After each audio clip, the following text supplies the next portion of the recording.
പറഞ്ഞിട്ട് അവിടെ തന്നെ എത്തിയില്ലേ? പറഞ്ഞോട്ടെ. കഴിഞ്ഞ ദിവസത്തെ നടന്ന പ്രസ് മീറ്റിലൊക്കെ പറയുന്നത്, അപ്പോൾ സോഷ്യൽ മീഡിയയിൽ വന്ന കമന്റ്സുകൾ ശ്രദ്ധിച്ചാൽ എനിക്കറിയത്തില്ല. അമ്മയുടെ സ്ഥാനത്ത് ഒരു കാർണവർ വന്നപ്പോഴേക്കും കാര്യങ്ങളൊക്കെ നടപടിയായി തുടങ്ങി എന്നൊരു പറഞ്ഞായിരുന്നു. അപ്പോൾ അങ്ങനത്തെ കമന്റ്സുകളൊക്കെ ശ്രദ്ധിക്കാറുണ്ടല്ലോ. ഒരു കാര്യങ്ങളൊക്കെ ആളുകൾക്ക് എന്തെങ്കിലും കോ ആക്ടറിന് എന്തെങ്കിലും സംഭവിച്ചാൽ റിയാക്ട് ചെയ്യാനായിട്ടും അല്ലെങ്കിൽ ചോദിക്കാൻ ആളുണ്ട് എന്ന ലെവലിലുള്ള ഒരു കാർണവരുണ്ട് എന്ന ലെവലിലൊക്കെ കമന്റുകൾ വന്നായിരുന്നു. ശ്രദ്ധിച്ചായിരുന്നു? അത് ശ്രദ്ധിച്ചായിരുന്നു. അത്തരം കമന്റുകൾ വരുമ്പോഴും ഞാൻ ഭയക്കുന്നത് ഇതേപോലെ എന്തെങ്കിലും ഒരു നമ്മുടെ ഭാഗത്തുനിന്ന് ഒരു വീഴ്ച വന്നാലും ഇതേപോലെ ഒരുപാട് ഓപ്പോസിറ്റ് ആയിട്ടുള്ള കമന്റുകളും വരാൻ സാധ്യതയുണ്ട്. അപ്പോൾ എന്ത് കാര്യവും ചെയ്യുമ്പോൾ സൂക്ഷിച്ച് ചെയ്യണം. ഇപ്പം നമ്മളൊരു കാര്യം ചെയ്തു എന്ന് പറയുന്നത് ഒരു വലിയ കാര്യമായിട്ട് എനിക്ക് തോന്നുന്നില്ല. അത് ഞാൻ ചെയ്തതുപോലെ നിങ്ങൾ ചെയ്താലും അതിന് പോലീസിന്റെ ഭാഗത്തുനിന്ന് ഒരു ആക്ഷൻ ഉണ്ടാവും. കാരണം അതൊരു പബ്ലിക് ന്യൂസൻസ് ആയിട്ടാണ്. അപ്പം അതിൻ്റെ താഴെ വന്ന എല്ലാ കമന്റുകളും അതിനനുകൂലമായിട്ട് പറയാൻ കാര്യം അത്രയധികം ഒരു പബ്ലിക് ന്യൂസൻസ് ആയിട്ട് ആളുകൾക്ക് തോന്നിയത് കൊണ്ടാണ്. അപ്പോൾ ഞാൻ പരാതി കൊടുത്തതുപോലെ വേറെ ആര് കൊടുത്താലും ഇതേ നിയമ നടപടികൾ തന്നെ ഉണ്ടാവുമായിരുന്നു.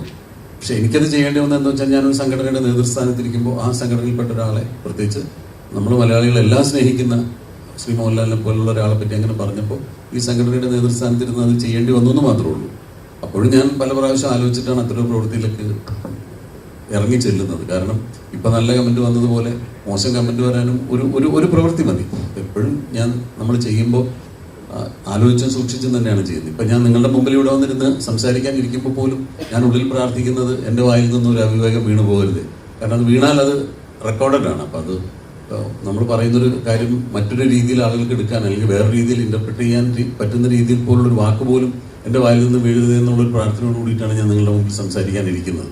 അപ്പോൾ അത് ഒരു പ്രവൃത്തി ചെയ്യുമ്പോൾ 100 പ്രാവശ്യം ആലോചിച്ചിട്ടാണ് ചെയ്യുന്നത്. പക്ഷെ തീരുമാനിച്ചാൽ പിന്നെ ഞാനത് പ്രാവർത്തികമാക്കാൻ ശ്രമിക്കും. പിന്നീട് അതിൻ്റെ വരായികൾ അനുഭവിക്കാൻ ഞാൻ തയ്യാറായിട്ട് തന്നെയാണ് ചെയ്യുന്നത്. പക്ഷേ ചെയ്യുന്നതിന് മുമ്പ് ഒരുപാട് ആലോചിച്ചതിന് ശേഷമാണ് ഒരു പ്രവൃത്തി ചെയ്യുന്നത്. ഇനിയിപ്പോൾ അത് കുറച്ചുകൂടെ കൂടുതൽ ശ്രദ്ധിക്കേണ്ടിയിരിക്കുന്നു. കാരണം ഇപ്പോൾ ഒരു വ്യക്തി എന്നുള്ളത് മാത്രമല്ല, വലിയ ഒരു സിനിമാ താരങ്ങൾ ഉൾപ്പെടുന്ന, സിനിമയിലെ നടീനടന്മാർ ഉൾപ്പെടുന്ന സംഘടനയുടെ നേതൃസ്ഥാനത്ത് ഇരിക്കുമ്പോൾ ഞാൻ എന്തെങ്കിലും ഒരു മോശം പ്രവൃത്തി ചെയ്താൽ എൻ്റെ സംഘടനയിലുള്ള ഓരോ അംഗങ്ങളെ അത് ബാധിക്കും എന്നുള്ളതുകൊണ്ട് കുറച്ചുകൂടെ ശ്രദ്ധിക്കണമെന്നേ തോന്നിയിട്ടുള്ളൂ. അതുപോലെ തന്നെ ഇപ്പോൾ മലയാള സിനിമ നല്ല രീതിയിൽ വളർന്നുകൊണ്ടിരിക്കുന്ന സമയം, അതേ നല്ലതെന്ന് പറയുമ്പോൾ അതിന് ഒരു മോശം വശമുണ്ട്. ഇടയ്ക്ക് ഒരു റിവ്യൂസ് ആയിരുന്നു വിഷയമെങ്കിൽ ഇപ്പോൾ കഴിഞ്ഞ ദിവസം അനിൽ സാർ ഒരു സ്റ്റേറ്റ്മെന്റ് പറഞ്ഞായിരുന്നു. അദ്ദേഹത്തിന് പടം ബുക്ക് മൈ ഷോയിൽ ഫുൾ ടിക്കറ്റുകൾ ഉണ്ടായിട്ടും തിയേറ്ററിൽ ചെന്ന് നോക്കുമ്പോൾ 12 പേരെ ഉണ്ടായിട്ടുണ്ട്.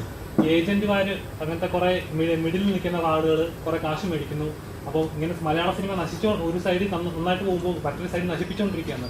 ശരിക്കും അങ്ങനെ ഉണ്ടെന്ന് വിശ്വസിക്കുന്നുണ്ടോ? എനിക്കതിൻ്റെ ഒരു സ്റ്റാറ്റിസ്റ്റിക്സിനെ പറ്റിയിട്ട് വലിയൊരു ഗ്രാഹ്യമില്ല. ഞാനത് അത്ര ആഴത്തിൽ അതിനെപ്പറ്റി പഠിച്ചിട്ടില്ല. ഇപ്പോൾ ബുക്ക് മൈ ഷോയിൽ ടിക്കറ്റ് ബുക്ക് ചെയ്തിട്ടും പൊതുവെ തീർച്ചയാർ പറയാറുണ്ട്, ഇങ്ങനെ ബുക്ക് മൈ ഷോയിൽ ചിലപ്പം 60-70 ടിക്കറ്റുകൾ പോയിട്ടുണ്ടാവും. പക്ഷേ തിയേറ്ററിൽ ആളുകൾ കാണാൻ കുറവാണെന്നൊക്കെ തിയേറ്ററുകാർ പറയുന്നുണ്ട്. അതിൻ്റെ നിജസ്ഥിതി എന്താണെന്നും കൃത്യമായിട്ട് എനിക്ക് അറിവില്ല. പക്ഷെ എന്നാലും നമ്മൾ നേരത്തെ പറഞ്ഞതുപോലെ സിനിമ വളർന്നുകൊണ്ടിരിക്കുന്നൊരു സമയമാണ്. നല്ല നല്ല സിനിമകൾ ഒരുപാട് ഉണ്ടാവും. ഒരു നല്ല സിനിമ തിയേറ്ററിൽ വന്നു കഴിഞ്ഞാൽ അതിനിപ്പോൾ ഒരു പ്രീ പബ്ലിസിറ്റി ഇല്ലെങ്കിലോ ഒന്നും അതിന് സിനിമയെ ബാധിക്കില്ല. ആ സിനിമ അർഹിക്കുന്ന പ്രാധാന്യത്തോടുകൂടി അതല്ലെങ്കിൽ അർഹിക്കുന്ന വിജയം അതിന് കിട്ടുമെന്ന് വിശ്വസിക്കുന്ന ഒരാളാണ് ഞാൻ. ഇപ്പോൾ ഈ നേരത്തെ പറഞ്ഞ ജാനമൻ എന്ന് പറയുന്ന സിനിമ, ആ സിനിമ ഇറങ്ങിയെന്നാണ് ഞാൻ അങ്ങനത്തെ ഒരു സിനിമ ഉണ്ടെന്നുള്ളത് അറിയുന്നത്. ഞാൻ അതിനു മുമ്പ് അതിൻ്റെ ഒരു പ്രീ പബ്ലിസിറ്റിയെ കുറിച്ചൊന്നും ഞാൻ ബോധവാനായിരുന്നില്ല. പക്ഷെ ആ സിനിമ ഇറങ്ങി അതിനെപ്പറ്റി ജാനമൻ ആ സിനിമ ഇറങ്ങി അതിന് കിട്ടിയ അഭിപ്രായം കൊണ്ട് അത് വളർന്നു കയറി വന്നു. രോമാഞ്ചം എല്ലാം അങ്ങനെയാണ്. ഇപ്പോൾ ആവേശം എന്ന് പറയുന്ന സിനിമ കുറെ നാളായി അതിൻ്റെ ഷൂട്ടിങ്ങിനെ പറ്റി നമ്മൾ കേൾക്കുന്നുണ്ട്. പക്ഷെ തിയേറ്ററിൽ വന്നിട്ട് ആ സിനിമ ഉണ്ടാക്കുന്ന ഒരു ഇമ്പാക്ട് അത് തന്നെയാണ് സിനിമയുടെ അൾട്ടിമേറ്റ് വിജയം എന്ന് വിശ്വസിക്കുന്ന ഒരാളാണ്. അതല്ലാതെ ബുക്ക് മൈ ഷോയിലെ റേറ്റിങ്ങോ അതൊക്കെ നമുക്ക് എവിടെയെങ്കിലും പറയാം എന്നല്ലാതെ അതല്ല, ജനങ്ങൾ തീരുമാനിക്കും. അവർ നിഷ്പക്ഷരാണ്. നല്ല സിനിമ കണ്ടാൽ കൈയടിക്കുകയും മോശം സിനിമ കണ്ടാൽ പോവുകയും ചെയ്യും. അതിനവർക്കിനി അവർ വേറൊന്നും ഒരു ക്രൈറ്റീരിയ ആയിട്ട് എടുക്കാറില്ല. അവരെ രസിപ്പിക്കുന്ന സിനിമകൾക്ക് കൈയടിക്കുക, മോശം സിനിമകൾക്ക് അവർ പോകും. അപ്പോൾ അത് മാത്രമാണ് ഞങ്ങളെപ്പോഴും കീനായിട്ട് വാച്ച് ചെയ്യാൻ ശ്രമിക്കുന്നത്. മറ്റ് റെക്കോർഡ്സോ സ്റ്റാറ്റിസ്റ്റിക്സോ ഞങ്ങൾ അത്രയധികം ശ്രദ്ധിക്കാറില്ല എന്നുള്ളതാണ് സത്യം.